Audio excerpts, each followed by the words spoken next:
स्वागत है दोस्तों आपका हमारे YouTube चैनल पर। आज की खबर बहुत स्पेशल, बहुत ही खास। भारतीय गौरव को बढ़ाने वाली भारतीय सेना की डिमांड जो लाइट वेटेड टैंक की थी, उसको पूरा करने की तरफ एक कदम आगे बढ़ा दिया है डीआरडीओ ने। DRDO has unveiled the prototype of India's indigenous light tank Zorawar which is set to undergo extensive trials.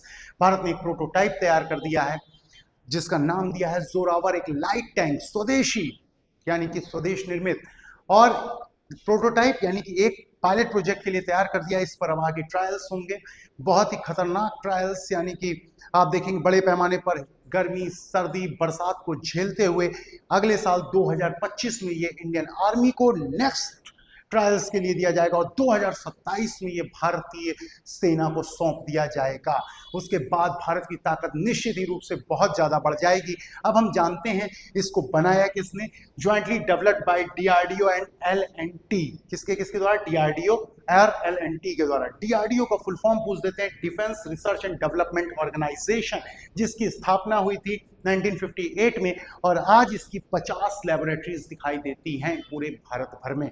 इसका प्राथमिक उद्देश्य क्या दिखाई देता है कि ये भारत की सेना के लिए वेपन्स बनाता है और इसका काम है कि ये पूरी तरीके से स्वदेशी बने, इस पर फोकस कर रहा है।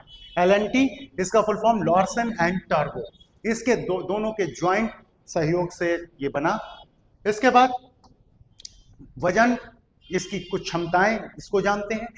महज 25 टन इसका वजन दिखाई देता है टैंक का। स्पीड 70 किलोमीटर पर आवर की स्पीड, 1000 हॉर्स पावर और 3 लोग बैठ सकते हैं इस पर जो चलेंगे।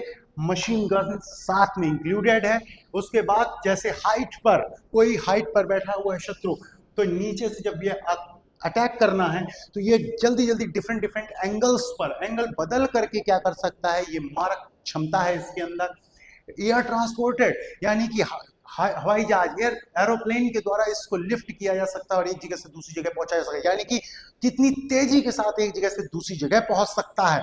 और इतना हल्का है कि बहुत आसानी के साथ ये काम हो सकता है। ये बहुत खास बनाता है इसको। और movement in high latitude area, altitude areas, यानी कि पहाड़ पर जहां पर ऊंचाई में चलना मुश्किल हो जाता है, पैदल चलना भी मुश्किल होता है, वहां पर भी बहुत आसानी के साथ ये तेजी के साथ ये मूवमेंट कर सकता है। Severe weather conditions with minimal logistic support, बहुत ही कम सपोर्ट के द्वारा ये क्या कर सकता है, खराब वेदर कंडीशंस में भी ये मूवमेंट कर सकता है, ये अपना काम करता रहेगा। जिस तरीके हमारे सिपाही खराब से खराब कंडीशंस में अपना प्रदर्शन जारी रखते हैं, वैसी ही चीज उनके लिए बना करके लाई गई है कि जैसे हमारे सिपाही जुझारू वैसा ही ये टैंक जुझारू 2027 तक मिलने की उम्मीद है। Powered by Cummins engine and DRDO initiated a project to develop a new indigenous engine.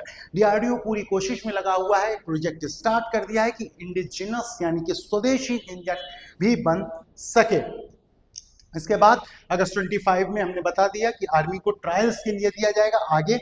और बहुत खास बात, इसका नाम किसके नाम पे दिया गया? Named after the Dogra general Zorawar Singh, यानी कि हमारे यहाँ केवल ऐसा ही नहीं कि शहीदों के नाम लिख दिए गए, इस टैंक को शहीद का नाम भी दिया गया है, डोगरा जनरल जोरावर सिंह का, यानी कि हमारे यहाँ शहीदों का एक बहुत बड़ा स्थान है और हम हमेशा शहीदों को नमन करें। ऐसा हमारे लिए बहुत जरूरी भी है क्योंकि वो दिन रात जूझते हैं बॉर्डर पर, तब जाकर के हम सुकून से सो रहे हैं। जैसे यहाँ पर रण क्षेत्र में तिरंगा फहरा रहे हैं, वैसे ही खेल के मैदान पर भी भारत ने तिरंगा लहरा दिया और क्या किया, T20 वर्ल्ड कप में जीत हासिल की है बिना एक भी मैच हारे। ये पहली बार हुआ है शायद कि कोई भी मैच नहीं हारी जीतने वाली टीम। इंडिया और साउथ अफ्रीका के बीच में फाइनल खेला गया। होस्ट कंट्रीज कहां पर हुआ? यूएसए और वेस्ट इंडीज ने मिलकर के इसको होस्ट किया। एक बड़ी खबर, थोड़ी सी निराशाजनक, रोहित शर्मा, विराट कोहली और रविंद्र जडेजा तीनों ने T20 इंटरनेशनल से संन्यास ले लिया है। ऐसा नहीं कि अब इनको हम खेलते नहीं देखेंगे, लेकिन T20 इंटरनेशनल में नहीं देखेंगे, आईपीएल में ये हमको दिखाई देंगे, वनडे में दिखाई देंगे, टेस्ट में दिखाई देंगे, केवल T20 इंटरनेशनल से नहीं। लेकिन हम लोग तो ज़्यादा से ज़्यादा इनको देखना चाहते हैं, हमारी भावनाएं इनके साथ जुड़ी हैं, हम लोग इनसे जुड़े हुए हैं, तो हम तो हमेशा इनको हर रोज़ खेलते देखना चाहते हैं।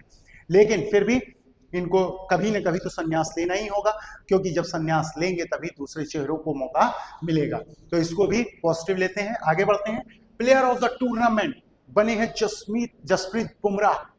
बहुत बड़ी बात हो रही है कि इतने बड़े इंटरनेशनल लेवल पर एक बॉलर का प्लेयर ऑफ द टूर्नामेंट बनना, जसप्रीत बुमराह के अलावा शायद ही इस समय वर्ल्ड में किसी बॉलर के पास ये कैपेबिलिटी नहीं बची है, जो 6 की 6 गेंदें अलग डाल सकते हैं और यॉर्कर डालने का क्षमता रखते हैं।